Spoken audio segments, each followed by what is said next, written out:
बांधवों के साथ उसने सत्यनारायण का व्रत किया, जिसके करने से वह ब्राह्मण सब दुखों से छूटकर अनेक प्रकार की संपत्तियों से युक्त हुआ। उस समय से वह ब्राह्मण हर मास व्रत करने लगा। इस तरह सत्यनारायण भगवान के व्रत को जो करेगा वह मनुष्य सब दुखों से छूट जाएगा। इस तरह नारद जी ने नारायण का कहा हुआ यह व्रत मैंने तुमसे कहा है प्रियो, मैं अब और क्या करूं?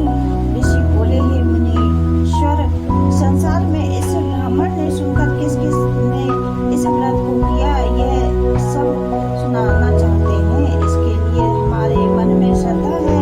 सूत जी बोले, हे मुनियो, जिसने इस व्रत को किया है वह सब सुनो। एक समय एक ब्राह्मण धन और ऐश्वर्य के मनुष्य को बांधवों के साथ व्रत करने की तैयारी हुई। उसी समय एक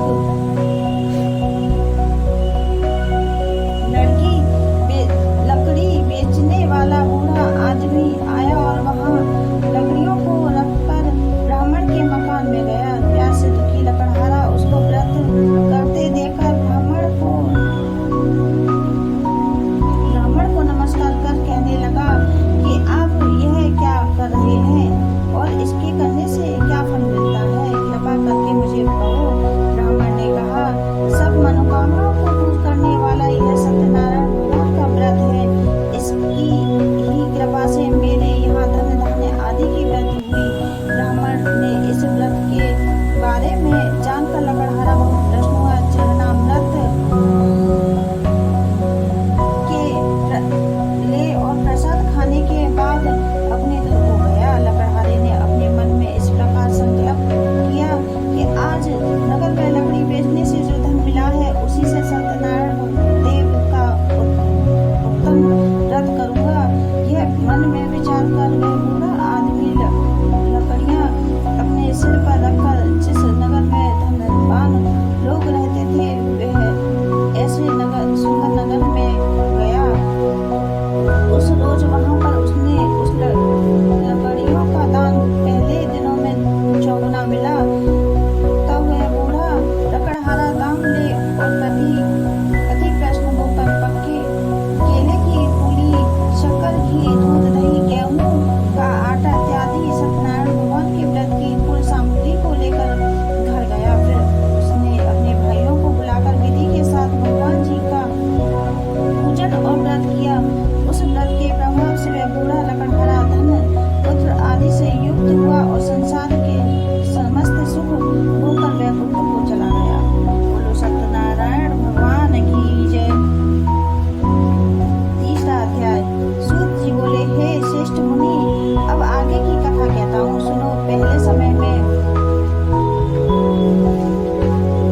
उल्कामुख नाम का एक बुद्धिमान राजा था। वह सत्य वक्ता और जितेंद्रियों का प्रतिदिन देव स्थानों पर जाता था। गरीबों को धन देकर उनके कष्ट दूर करता था। उसकी पत्नी कमल के समान मुख वाली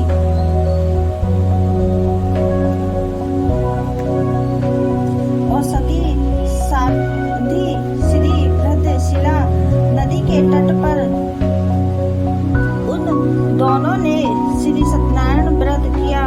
उस समय में वहां एक साधु वैश्य आया। उसके पास व्यापार के लिए बहुत सा धन था। वह नाव को किनारे पर ठहरा कर राजा के पास आ गया और राजा को व्रत करते हुए देखकर विनय के साथ पूछने लगा, हे राजन, भक्ति युक्त चित्त में यह आप क्या कर रहे हैं? मेरी सुनने की इच्छा है, सो आप यह मुझे बतलाइए। राजा बोला, हे साधु, अपने बंधुओं के साथ पुत्र आदि की प्राप्ति के लिए ये महाशक्तिवान सत्यनारायण भगवान का व्रत व पूजन किया जा रहा है। राजा के वचन सुनकर साधु आदर से बोला, हे राजन, मुझसे इसका सब विधान कहो, मैं भी आपके कथानुसार इस व्रत को करूंगा। मेरे भी कोई संतान नहीं है और इससे निश्चित ही होगी। राजा से सब विधान सुन व्यापार के विघ्न हो वह आनंद के साथ घर गया। साधु ने अपनी स्त्री से संतान देने वाले उस व्रत का समाचार सुना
व्यापार करने लगे। एक रोज भगवान सत्यनारायण की माया से प्रतीत कोई चोर राजा को धन चुराकर भागा जा रहा था, किंतु राजा ने दूतों को आता देखकर चोरों से घबराकर भागते हुए राजा के धन को वहीं छुपा कर रख दिया जहाँ जो ससुर जमाई ठहरे हुए थे।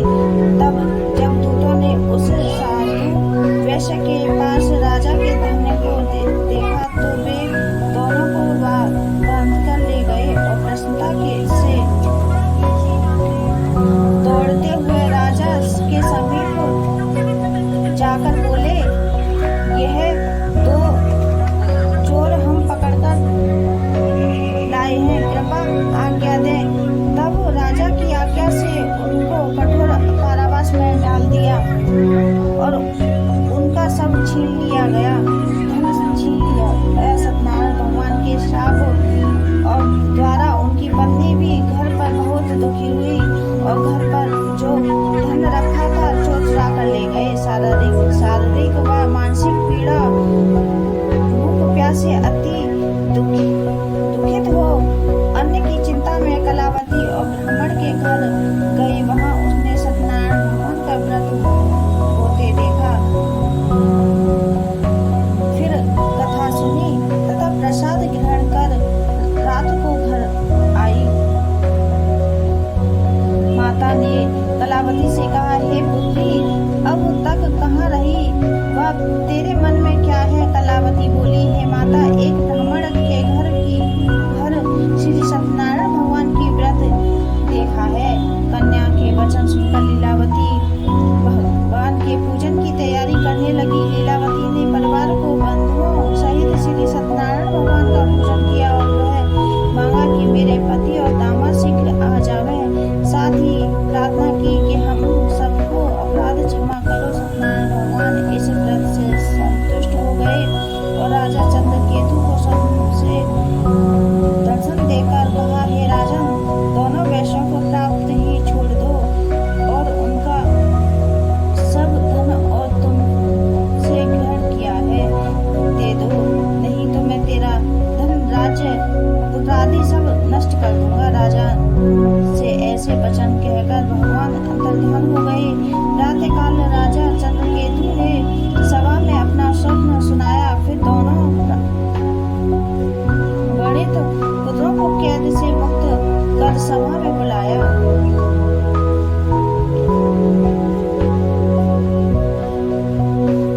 दोनों ने आते ही राजा को नमस्कार किया। राजा मीठे वचनों से बोला, हे महानुभाव वाशीवश, ऐसा कठिन दुख प्राप्त हुआ है, अब तुम्हें कोई भय नहीं। ऐसा कहकर राजा ने उनको नए नए वस्त्राभूषण पहनाए तथा उनका जितना धन दिया था उससे दुगना धन देकर आदर सहित विदा किया। दोनों वैश्य अपने घर को चल दिए। सूत जी बोले, वैश्य ने मंगला को चल दिए। बोले सत्यनारायण भगवान की जय। चौथा अध्याय। सूत जी बोले, वैश्य ने मंगलाचार करके यात्रा आरंभ की, अपने नगर को चला। उसके थोड़ी दूर निकलने पर दंडी वेशधारी सत्यनारायण ने उनसे पूछा, हे साधु, मेरी नाम में क्या है? अभिमानित वर्णिक हंसता हुआ बोला, हे पंडित, आप क्यों पूछते हो?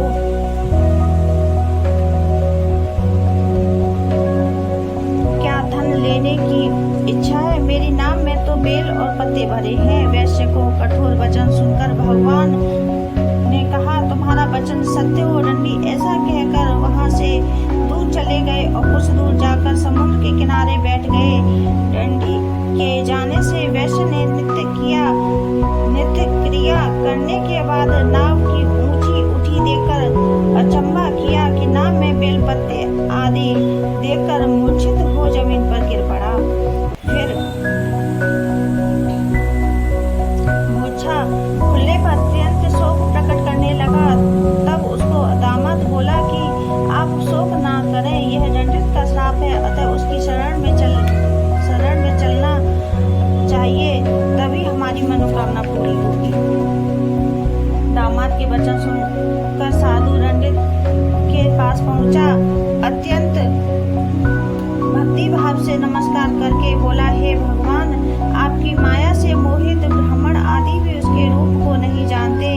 मैं अज्ञानी कैसे जान सकूंगा? आप प्रश्न होइए, मैं सामर्थ्य के अनुसार आपकी पूजा करूंगा, मेरी रक्षा करो और पहले के समान नौका में धन भर दो। उसके भक्ति युक्त वचन सुनकर भगवान कृष्ण को उसकी इच्छा अनुसार वर देकर अंतर ध्यान हो गए। तब उन्होंने नाव में आकर देखा तो नाव धन से परिपूर्ण है। फिर वह भगवान सत्यनारायण का पूजन कर साथियों सहित अपने घर को चले। तब अपने नगर के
साधु की स्त्री ने बड़े हर्ष के साथ सत्यदेव का पूजन कर पुत्री से कहा, मैं अपने पति के दर्शन को जाती हूँ, कार्य पूर्ण कर शीघ्र आना।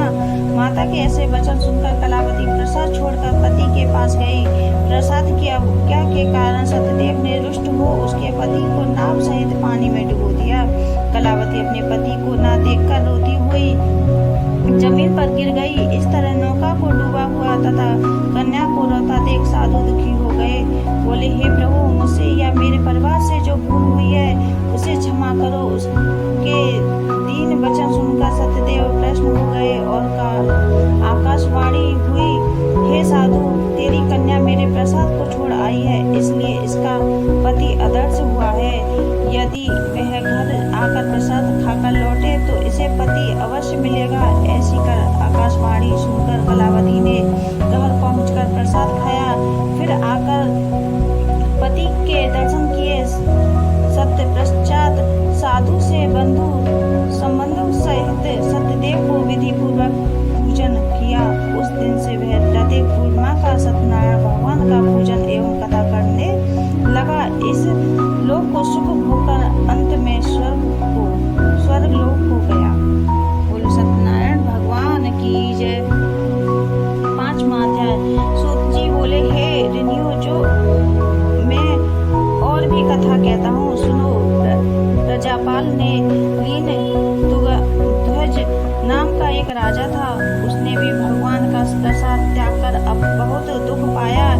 एक समय वन में जाकर वह पशुओं को मारकर बढ़ के नीचे आया। वहां उसने ग्वालों को भक्ति भाव से बंधुओं सहित सत्यनारायण जी का पूजन करते देखा। राजा देखकर भी अभिमान बस वहां नहीं गया और न नमस्कार की। जब ग्वालों ने भगवान का प्रसाद उसके सामने रखा तो वह प्रसाद को त्याग अपनी सुंदर नगरी को चला। वहीं उसने अपना सब कुछ नष्ट पाया तो वह जान गया कि यह सब भगवान ने किया है। तब वह विश्वास कर ग्वालों के समीप गया और विधि पूर्वक पूजन कर प्रसाद खाया तो सत्यदेव की कृपा से पहले जैसा था वैसा ही हो गया। फिर दीर्घ काल तक सुख भोग कर मरने पर स्वर्ग लोक को गया। जो मनुष्य इस व्रत परम दुर्लभ व्रत को करेगा, भगवान की कृपा से उसे धन धान्य की प्राप्ति होती है तथा सब मनोकामना पूर्ण होकर अंत में वैकुंठ धाम को जाता है। जिन्होंने पहले इस व्रत को किया, अब उनके दूसरे जन्म की कथा कहता हूँ। व्रत बाद सदानंद ब्राह्मण ने सुदामा का जन्म लेकर मोक्ष को पाया। उल्कामुख नाम का राजा दशरथ होकर वैकुंठ को प्राप्त हुआ। साधु नाम के वैश्य ने मोर ध्वज बनकर अपने पुत्र को आरे से चीर कर मोक्ष की प्राप्ति की। महाराज तुंगध्वज ने स्वयं भू होकर भगवान में भक्ति युक्त कर्म कर मोक्ष को प्राप्त किया। बोलो सत्यनारायण भगवान की जय।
बाल संग राजा बन में भक्त करी, मन वांछित फल दीनो दीन दयाल हरि। जय सत्यनारायण।